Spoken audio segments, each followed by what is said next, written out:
ನನ್ನ ಬರ್ತಡೇಗೆ ನಾನು ತುಂಬ ಔಟ್ಫಿಟ್ಸ್ ನೋಡಿದೆ, ಬಟ್ ನನಗೆ ಯಾವುದು ಇಷ್ಟ ಆಗಿಲ್ಲ. ಒಂದೊಂದು ಇಷ್ಟ ಆದರೆ ಪ್ರೈಸ್ ಸೆಟ್ ಆಗಲ್ಲ, ಪ್ರೈಸ್ ಸೆಟ್ ಆದರೆ ಇಷ್ಟ ಆಗಲ್ಲ, ಏನು ಮಾಡೋಕ್ಕೂ ಆಗಲ್ಲ ಅಂತ ಲಾಸ್ಟಲ್ಲಿ ಯಾವುದೋ ಒಂದು ತೊಗೊಂಡೆ. ಆಮೇಲೆ ನಾನು ರೆಸಾರ್ಟಿಗೆ ಹೋದೆ.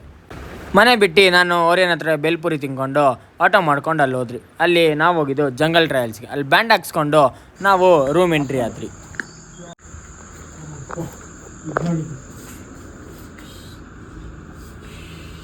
ಹನಿಮೂನ್ ಮಾಡಿಕೋರು ಗೈಸ್. ರೂಮ್ ಏನು ಮಾಡ್ತಾರೆ, ಏನು ಮಾಡೋಣ ಹೇಳಿ, ಚೆನ್ನಾಗೈತಲ್ಲ. ಆಮೇಲೆ ಟೀ ಕುಡ್ದು ನಾನು ಸ್ವಲ್ಪ ಹೊತ್ತು ಪಪ್ಪೀಸ್ ಜೊತೆ ಆಟ ಆಡ್ಕೊಂಡಿದ್ದೆ. ಆಮೇಲೆ ನೈಟ್ ವಾಕ್ ಹೋದೆ. ಏನಕ್ಕಂದರೆ ನನ್ನ ಫ್ರೆಂಡ್ಸ್ ಎಲ್ಲ ನನ್ನ ಆಚೆ ಹಾಕ್ಬಿಟ್ರು ರೂಮಿಂದ, ನೀನು ಆಚೆ ಹೋಗು ಅಂತ. ನಾನಲ್ಲಿ ಮಸ್ತಾಗಿ ಜಾಲಿಯಾಗಿ ಎಂಜಾಯ್ ಮಾಡ್ಕೊಂಡಿದ್ದೆ ನೈಟ್ ವ್ಯೂಸ್ನ. ಆಮೇಲೆ ಹೊಟ್ಟೆ ಹಸಿತೈತಂತ ಊಟಕ್ಕೆ ಹೋದೆ. ಅಲ್ಲಿ ಪನ್ನೀರ್ ಮತ್ತು ರೋಟಿಂಗ್ನ ಬ್ಯಾಟಿಂಗ್ ಮಾಡಿ ಫೈರ್ ಕ್ಯಾಂಪಲ್ಲಿ ಕೂತ್ಕೊಂಡೆ. ಆಮೇಲೆ ನನ್ನ ಫ್ರೆಂಡ್ಸ್ ಎಲ್ಲ ನಂಗೆ ಸರ್ಪ್ರೈಸ್ ಕೊಟ್ಟರು. ನಿಜವಾಗ್ಲೂ ಈ ಥರ ಮಾಡ್ತಾರಂತ ನಾನು ನಿಜವಾಗ್ಲೂ ಎಕ್ಸ್ಪೆಕ್ಟ್ ಕೂಡ ಮಾಡಿದ್ದಿಲ್ಲ ಅವ್ರ ಹತ್ರ. ನಿಜವಾಗ್ಲೂ ಈ ಥರ ಎಲ್ಲ ಬರ್ಡೇ ಮಾಡ್ತಾರಂತ ನಾನು ಎಕ್ಸ್ಪೆಕ್ಟ್ ಕೂಡ ಮಾಡಿದ್ದಿಲ್ಲ. ನನಗೆ ಫ್ಲವರ್ಸ್ ಕೊಟ್ಟು ಎಲ್ಲ ಈ ಥರ ಮಾಡ್ತಾರಂತ ನಾನು ಅಂದ್ಕೊಂಡು ಕೂಡ ಇರಲಿಲ್ಲ. ಒಳಗಡೆ ನೋಡಿದ್ರೆ ಇನ್ನೂ ಮಸ್ತಾಗಿತ್ತು. ಬಲೂನ್ ಡೆಕೋರೇಷನ್ನು, ಫೋಟೋಸ್ ಡೆಕೋರೇಷನ್ ಮಾಡಿದರು. ಎಷ್ಟು ಮಸ್ತಾಗಿ ಮಾಡಿದರು ಅಂದರೆ, ಕೇಕ್ ಕಟ್ ಮಾಡೋ ಟೈಮಲ್ಲಿ ಇದು ಬೇರೆ ಸಡನ್ನಾಗಿ ಬ್ಲಾಸ್ಟ್ ಆಯಿತು. ನನಗೆ ಹೆವಿ ಭಯ ಆಯಿತು, ಬಿಕಾಸ್ ಪಿಲ್ಲೋಸು ಬಲೂನ್ಸ್ ಎಲ್ಲ ಅಲ್ಲಿತ್ತು. ಆ್ಯಂಡ್ ಕ್ಲೋಸಲ್ಲಿದೆ ಅದು ತುಂಬ. ಆ್ಯಂಡ್ ನಾನು ಅವ್ರಿಗೆ ಎಷ್ಟು ಥ್ಯಾಂಕ್ಸ್ ಹೇಳಿದ್ರು. ಲೈಕ್ ನಾನು ಸ್ವಲ್ಪ ಟೈಮು ಫೋಟೋಸ್ ಇಟ್ಕೊಂಡು ಕೇಕ್ ಕಟ್ ಮಾಡ್ಕೊಂಡು ಅಲ್ಲೇ ಇದ್ದೆ. ಆಮೇಲೆ ಗಿಫ್ಟ್ಸ್ ಕೊಟ್ಟಿದ್ರು ಅವರು, 20 ಗಿಫ್ಟ್ಸ್. ಅದನ್ನು ಓಪನ್ ಮಾಡೋಷ್ಟೊತ್ತಿಗೆ ನೈಟ್ 3 o'clock ಆಗುತ್ತೆ. ಎಲ್ಲ ಒಂದೊಂದು ಗಿಫ್ಟ್ ಕೂಡ ಹಾಕಿದ್ದೀನಿ. ಸೊ ನೋಡಿ ನೀವು.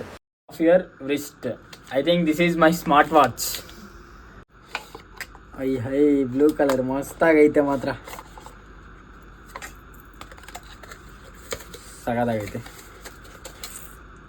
It's the secret of your effortlessly cool hair. So I guess this is hair wax powder. Belongs to my style fashion. So ಇದ್ರ ಪ್ರಕಾರ ನಾನು ಗೆಸ್ ಮಾಡಿದ್ದು ಕರೆಕ್ಟು.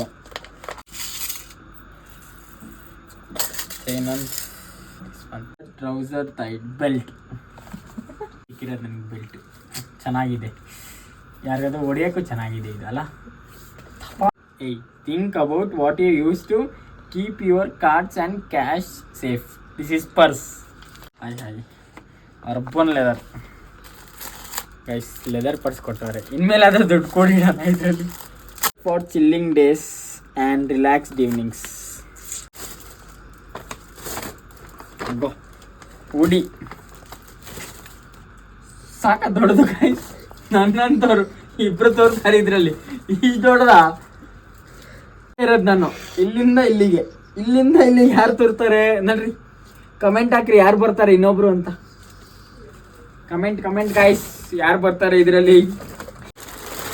ನನಗೆ ಗೊತ್ತು. ಇದು ಅಷ್ಟೇ ದೊಡ್ಡ. ಇದರಲ್ಲಿ ಯಾರನ್ನಂತ ಕೂರ್ಸ್ಕೊಂಡ್ಲಿ ನಾನು. 1% ಇಟ್ಸ್ ಎ ಫೋಟೋ ಫ್ರೇಮ್. ನೋಡ್ರೆ ಗೊತ್ತಾಗುತ್ತೆ. Pulse and it will be smiling face with the trees. Hesaraghatta photo 100% ಅದೇ ಇರುತ್ತೆ. ಆ್ಯಂಡ್ ನನಗೆ ಗೊತ್ತು ಅದೇ ಇರುತ್ತೆ ಅಂತ. I am right. Hi this is my Xpulse. Finally last year ಇದು ನನ್ನ ಜೊತೆ ಇದ್ದಿಲ್ಲ, ಬಟ್ ಈ ಇಯರಲ್ಲಿ ನಾನು ಅಚೀವ್ ಮಾಡಿದ್ದೀನಿ. ಇದು ನನ್ನ ಜೊತೆ ಐತೆ. I am so happy that my Xpulse is with me. Last year ಈ ಗಾಡಿ ನನ್ನ ಹತ್ರ ಇದ್ದಿಲ್ಲ. ಆ್ಯಂಡ್ ಮನೆಯವ್ರ ಹತ್ರ ಎಲ್ಲ ಒಪ್ಪಿಸಿ ಈ ಗಾಡಿ ತೊಗೊಂಡಿರೋದು ನಾನು. ಆ್ಯಂಡ್ ನನಗೆ ತುಂಬ ಖುಷಿ ಇದೆ ಈ ಗಾಡಿ ತೊಗೊಂಡಿರೋದಕ್ಕೆ. And thank you so much for choosing this photo. Specially ನನ್ನ ಫೇವ್ರೆಟ್ ಫೋಟೋ ಇದು. ಆ್ಯಂಡ್ ಯಾರು ಗಿಫ್ಟ್ ಕೊಟ್ಟಾರೆ ಅವ್ರಿಗೂ ತುಂಬ ಥ್ಯಾಂಕ್ಸ್. ಗಿಫ್ಟ್ ಕೊಡೋರು ಹೆಸರು ಹೇಳಲ್ಲ, ನೀವು ಕಮೆಂಟ್ಸಲ್ಲಿ ಹಾಕ್ತೀರಾ. ನಂಗೆ ಗೊತ್ತು ಯಾರು ಕೊಟ್ಟವ್ರೆ ಅಂತ, ಲವರು ಅಂತ. ಬಟ್ ಲವರ್ ಯಾರೂ ಇಲ್ಲ ನನಗೆ. ಸೊ ತುಂಬ ಥ್ಯಾಂಕ್ಸ್ ಈ ಗಿಫ್ಟ್ ಕೊಟ್ಟಿರೋದಕ್ಕೆ. Clear and organised. Vision clear ಅಂದರೆ ಐಸೈಟ್ದು. Keeps your vision clear and organised. ಗಾಗಲ್ಸೇ. ಅಬ್ಬೋ, ಇಷ್ಟು ಗಾಗಲ್ಸ್ ನಾನು ಎಲ್ಲ ಹಾಕೊತೀನಿ. Invisible accessory that leaves a long lasting impression. ಏನಕ್ಕೆ ಅಂತ ನಂಗೆ ಗೊತ್ತಿಲ್ಲ. Mostly body perfume. ನೋಡೋಣ ಬನ್ನಿ ಗೈಸ್ ಏನಿದೆ ಅಂತ. ಇದನ್ನ ಹಚ್ಚಿದ್ರೆ ತಲೆನೋವು ಬರುತ್ತೆ, ಬಟ್ ಇವಾಗ ಅವ್ರು ಕೊಟ್ಟ ಮೇಲೆ ಆದರೂ ಹಚ್ಚಲೇಬೇಕಲ್ಲ. Fashion, swimming cost or else rain coat. Wow. And this one, ಇದು ನಾನು ಇದೇ ಥರದ್ದು ಒಂದು ಮೇಡಮ್ ಅವ್ರ ಹೆಸರಿತ್ತದು ಸಮ್ಮರ್ಗೆ ಹಾಕೊಳಕ್ಕೆ ಕೊಟ್ಟಿರೋದು. ಅವ್ರಿಗೆ ಗೊತ್ತು ನಂಗೆ ಸೆಕೆ ಜಾಸ್ತಿ ಆಗುತ್ತೆ ಅಂತ. ಪ್ಯಾಂಟ್ ಕೊಟ್ಟು ಬಿಟ್ಟಿದ್ದೀರಾ, ಒಬ್ಬ ಶಾರ್ಟ್ಸ್ ಕೊಟ್ಬಿಟ್ಟಿದ್ದೀರಾ. Is watch stand. Definitely it is a like watch ಇಡೋದು ಶೋಕೇಸ್ 100% ಅದೇ. ನೋಡಿ ಇವಾಗೂ ಹಿಂಗೆಲ್ಲ ಬಿಸಾಕಿದ್ದೀನಿ. ಇನ್ನೊಂದೆಲ್ಲೋ ಇರಬೇಕು, ಇಲ್ಲೇ ಐತೆ ಇನ್ನೊಂದು. ನೋಡ್ರಿ ಹೆಂಗೆಂಗೋ ಮಾಡಿಕ್ಕಿರ್ತೀನಿ. ಅದಕ್ಕೆ ಪಾಪ ಅವ್ರು ಸ್ಪೆಕ್ಸ್ ಹಾಕಕ್ಕೆ ಒಂದು ಬಾಕ್ಸ್ ಕೊಟ್ಟವ್ರೆ, ಅವ್ರ ಎಲ್ಸ್ ವಾಚ್ಗಳು ಹಾಕಕ್ಕೆ ಒಂದು ಬಾಕ್ಸ್ ಕೊಟ್ಟವ್ರೆ. ಬಾಕ್ಸ್ ಆಚೆ ಮಾತ್ರ ಸಗದಾಗೈತೆ, ಒಳಗಡೆ ಖಾಲಿ ಇದ್ದಿಲ್ಲ ಅಂದರೆ ಸಾಕು. ಒಳಗಡೆ ತುಂಬಿಸ್ಕೊಟ್ಬಿಟ್ರಿ ಯಾರಾದರೂ. ನೋಡಿ ಗಾಯ್ಸ್ ಸಕ್ಕದಾಗೈತೆ ಮಾತ್ರ. ಲೈಕ್ ನನ್ನ ಕಲೆಕ್ಷನ್ಸ್ ಎಲ್ಲ ಇಡ್ಬೋದು.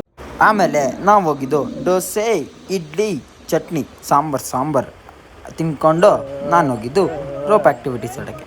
ರೋಪ್ ಆ್ಯಕ್ಟಿವಿಟೀಸ್ ಆಡೋವಾಗ ನಂದದು ಫಸ್ಟ್ ಎಕ್ಸ್ಪೀರಿಯೆನ್ಸು. ಅದನ್ನ ಹೆಂಗೆ ಆಡೋದಂತಲೂ ನನಗೆ ಗೊತ್ತಿದ್ದಿಲ್ಲ. ನಾನು ಆಡಿದ್ದು ಫಸ್ಟ್ ಟೈಮು. ಸೊ ತುಂಬ ಎಂಟರ್ಟೈನ್ಮೆಂಟ್ ಆಗಿತ್ತು. ಆ್ಯಂಡ್ ನಂದು ಬ್ಯಾಲೆನ್ಸ್ ಬೇರೆ ಇದ್ದಿಲ್ಲ ಬಾಡಿಯಲ್ಲಿ. ಸೊ ಅದು ಹೆಂಗೆ ಬೇಕಂತ ಹೇಳ್ತಾ ಇದ್ದೆ, ಒಳ್ಳೆ ಜೋಕಾಲಿ ಥರ ತೇಳ್ತಾ ಇದ್ದೀನಿ. ಆ ಎಣ್ಣನೇ ಹೇಳ್ತವ್ರೆ ಏನಕ್ಕೆ ಅಷ್ಟು ತೇಳ್ತಾ ಇದ್ದೀರಾ. ನಾನು ಅದೇ ಎಂಟರ್ಟೈನ್ಮೆಂಟು.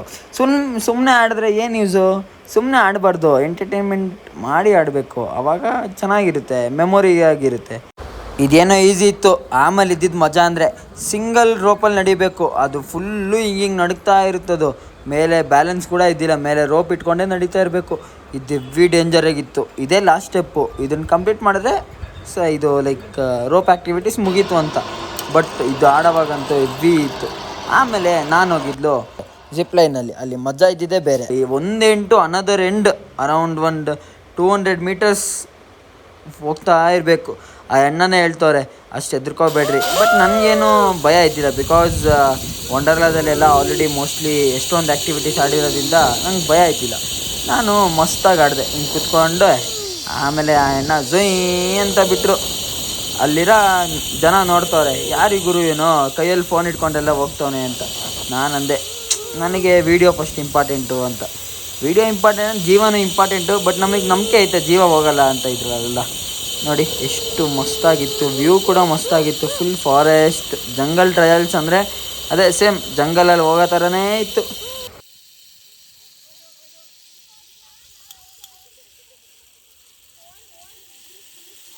ಜಿಪ್ ಲೈನ್ ಮುಗಿಸ್ಕೊಂಡು ನಾನು ಹೋಗಿದ್ದು ಸೈಕ್ಲಿಂಗ್ ಮಾಡೋಕ್ಕೆ. ಸೈಕ್ಲಿಂಗಲ್ಲಂತೂ ಹೆವಿ ಮಜಾ ಇತ್ತು.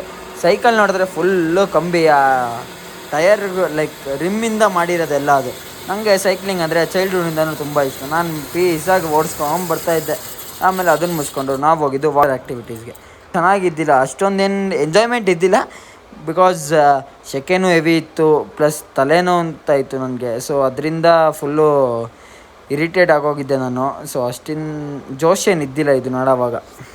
ಸೆಕೆ ಹೆವಿ ಇತ್ತು ಅಂತ ನಾನು ಲಾಸ್ಟಲ್ಲಿ ಆಡೋಕ್ಕೆ ಹೋಗಿದ್ದು ಸ್ವಿಮ್ಮಿಂಗ್ ಪೂಲಲ್ಲಿ. 3 ಅವರ್ ಸ್ವಿಮ್ಮಿಂಗ್ ಪೂಲಲ್ಲಿ ಆಡಿದ್ದೀನಿ ಗುರು. 3 ಅವರು ಫುಲ್ಲು ಪೀಸಾಗಿ ಆಡಿದೆ. ನನ್ನ ಬರ್ತ್ಡೇ ವ್ಲಾಗ್ ಇಷ್ಟ ಆಗಿದ್ರೆ ಲೈಕ್, ಸಬ್ಸ್ಕ್ರೈಬ್, ಕಮೆಂಟ್ ಮಾಡಿ.